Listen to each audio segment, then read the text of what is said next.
आज हम हिंदुस्तान की जय बोल रहे हैं, तो हिंदुस्तान की जो जय बोलना है तो वो तो दिल से बोलनी है। जय हिंद।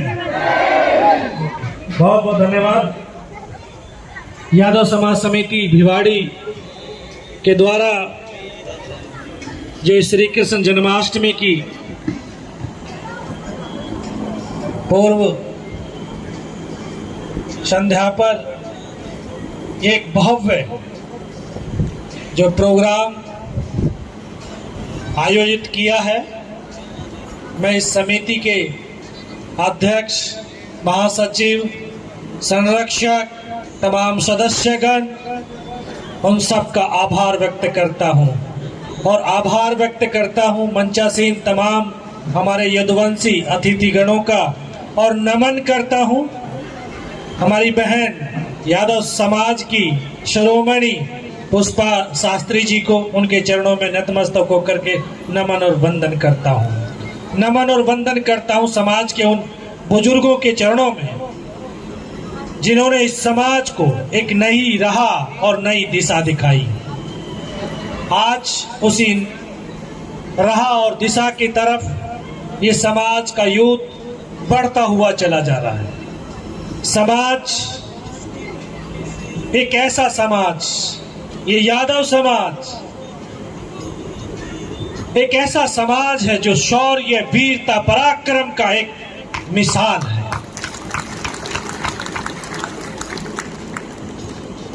बहन जी अभी जब अपने प्रवचनों में बता रही थी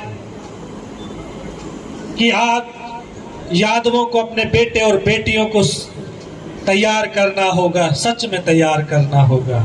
और यादवों ने इस देश के लिए जब जब भी कुर्बानी देश ने मांगी है तो सबसे बढ़ करके सबसे ज्यादा इन माओं के बेटे और बेटियों ने इस देश के लिए कुर्बानी दी है। राजांगला का युद्ध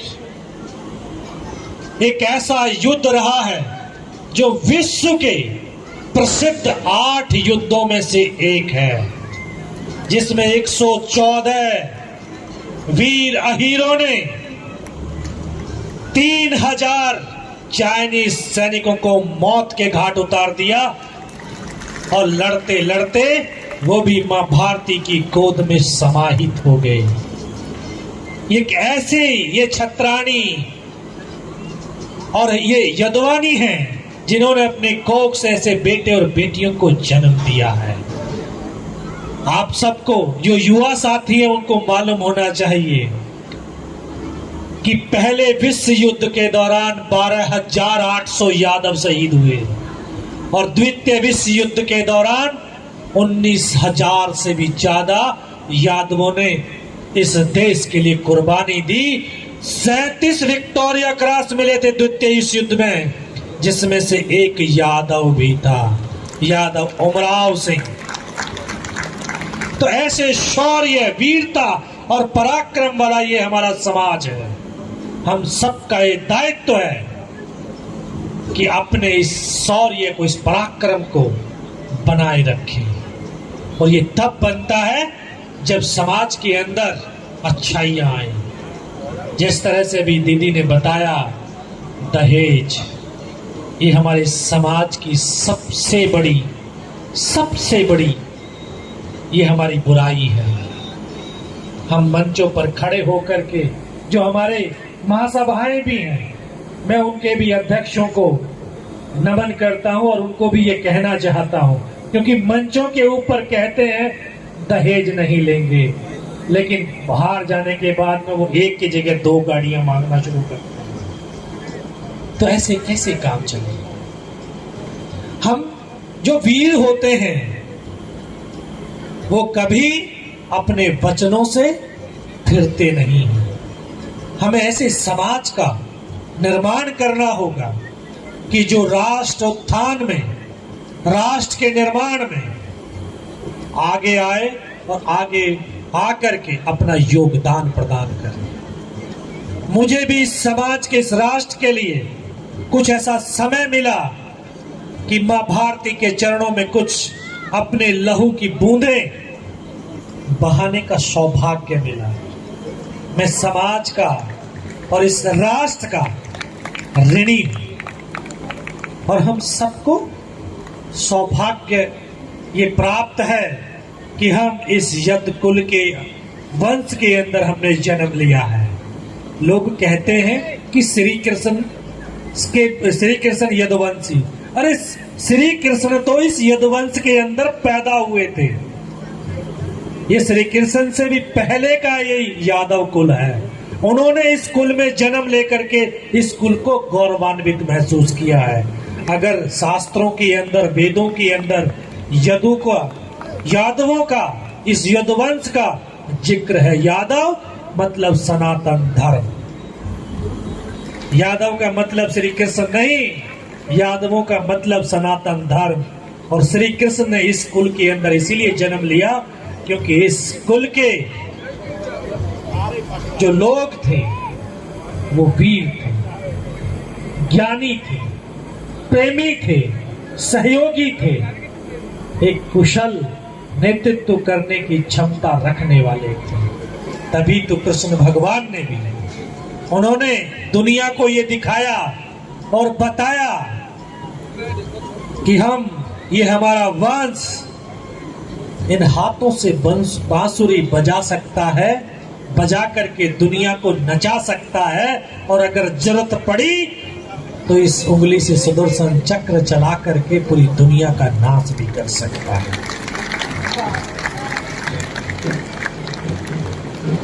तो मुझे भी इस कुल का होने के नाते बड़ा गर्व महसूस होता है और मैं फक्र से कहता हूं कि मैं यादव हूं। और हम सबको कहना चाहिए कि जब हम बाहर जाते हैं तो मैं यादव हूं। कई बार हम अपने इस यादव के नाम को छुपा लेते हैं। वैसे सिर्फ बताएंगे योगिंदर सिंह। योगिंदर सिंह कौन? अरे भाई यादव। जिसको अपने कुल के ऊपर गर्व नहीं हुआ वो अपने राष्ट्र के ऊपर क्या गर्व करेगा। हमें अपने कुल के ऊपर गर्व करना चाहिए और अपने कुल का बखान करना चाहिए।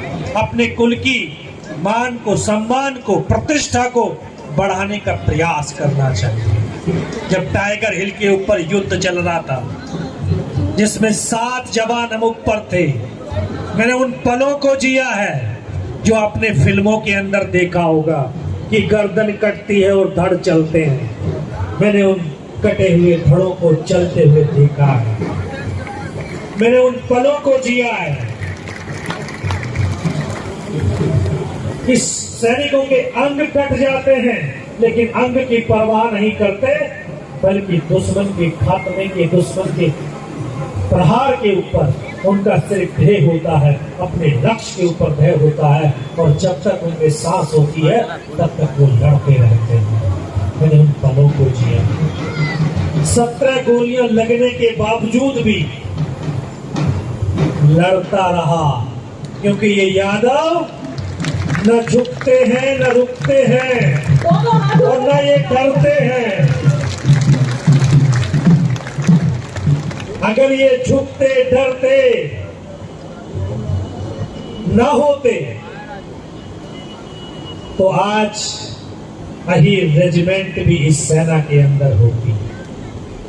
क्योंकि हम झुके नहीं, बिके नहीं, रुके नहीं, हमेशा लड़ते रहे और उस लड़ने के कारण अंग्रेजों ने भी सोच लिया कि ये तो हमारा ही खात्मा कर देंगे। अगर इनको फौज में भर्ती कर लिया तो ये तो हमको ही मार गिराएंगे। यही सोचा था और इसी सोच के कारण उन्होंने सेना के अंदर अहीर रेजिमेंट नहीं बनने दी। लेकिन आपको ये जानकर के हर्ष होगा कि हम 7 हिंदुस्तानी सैनिक थे, 7 में से 2 यादव थे। 2 में से एक शहीद हुआ, जख्मी था, सर से लेकर के पैर तक लहू की धारा बह रही थी, लेकिन अपने कुल की मान, मर्यादा और प्रतिष्ठा को कायम रखने के लिए उस श्री कृष्ण भगवान से यही अरदास करता रहा कि इस शरीर से सांस निकलने से पहले हर हाल में तिरंगा लक्ष्य पर लहराना चाहिए। और अगर स्वरोच्चारण की शक्ति बचे तो अंतिम शब्द वंदे मातरम ही निकलना चाहिए। मेरे बच्चों, मेरे नौजवान साथियों, आप देश का नक्शा देखते हो, आपने सोचते हो कि ये पेंसिल से खींची हुई लकीरें हैं, बल्कि ये लकीरें पेंसिल से खींची हुई नहीं है, ये हमारे सैनिकों के लहू से खींची हुई लकीरें। ये सीमाएं नहीं बना करती कागज खींची लकीरों से, ये तो घटती बढ़ती रहती हैं वीरों की शमशीरों से, वीरों की शमशीरों से। घायल लहूलुहान लेकिन हिम्मत नहीं हारी, धैर्य को नहीं खोया, लड़ता रहा आखिरी पल तक और दुश्मन को उस टाइगर हिल टॉप से भगाने में तभी कामयाब होता है। समाज और राष्ट्र के प्रेम से, आशीर्वाद से, दुआओं से 16 महीने के ट्रीटमेंट के बाद इस हालत में पहुंचा कि मैं पुनः राष्ट्र की सेवा करने के लिए सक्षम हो सका। और 25 साल की सेवा करने के बाद अभी हाल ही में मैं सेना से सेवा निवृत्त हुआ हूं, लेकिन अपने दायित्व और कर्तव्यों से निवृत्त नहीं हुआ हूं।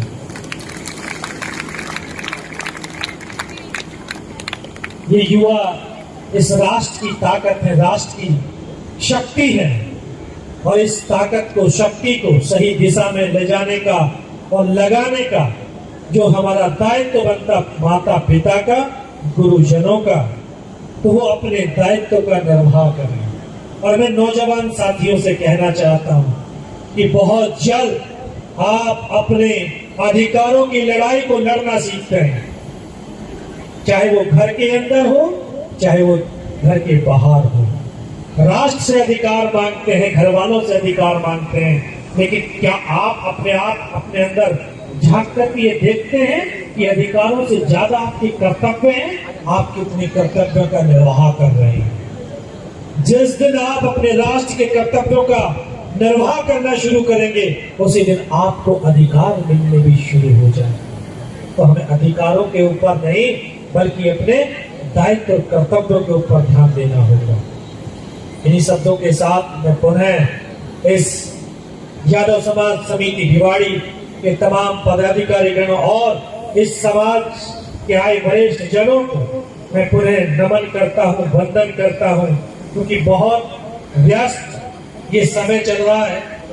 मुझे इलाहाबाद पहुंचना है और इलाहाबाद से बेंगलोर, बेंगलोर से जयपुर, तो थोड़ा सा समय कम दे पाया हूं, लेकिन आप लोगों का आशीर्वाद, प्यार जो मिला है, इसके लिए मैं पुनः आप सबका नमन और वंदन करता हूं। आखिर में यही कहूंगा कि हम सैनिक हैं, आज के सैनिक नहीं हैं, हम अक्षुणी सेना के सैनिक हैं, हम कृष्ण की सेना के सैनिक हैं। और सैनिकों का भाव और भावना कैसी होती है कि ये सांसों के तराने हिंद का नवगान गाएगा, हमारा शौर्य ध्वज लेकर, किसका? यादवों का। हमारा शौर्य ध्वज लेकर वो चंद्रयान गाएगा, हमारे प्राण माता भारती के पक्ष समर्पित हैं। हमारे लहू का हर कतरा हिंदुस्तान गाएगा, हिंदुस्तान गाएगा। जय हिंद, जय भारत, जय यादव, जय माधव। धन्यवाद मुख्य अतिथि जी, आपने अपने उद्बोधन से हमें जागृत किया। और मैं 4 पंक्तियां देना चाहूंगी हमारे मुख्य अतिथि जी के उद्बोधन को।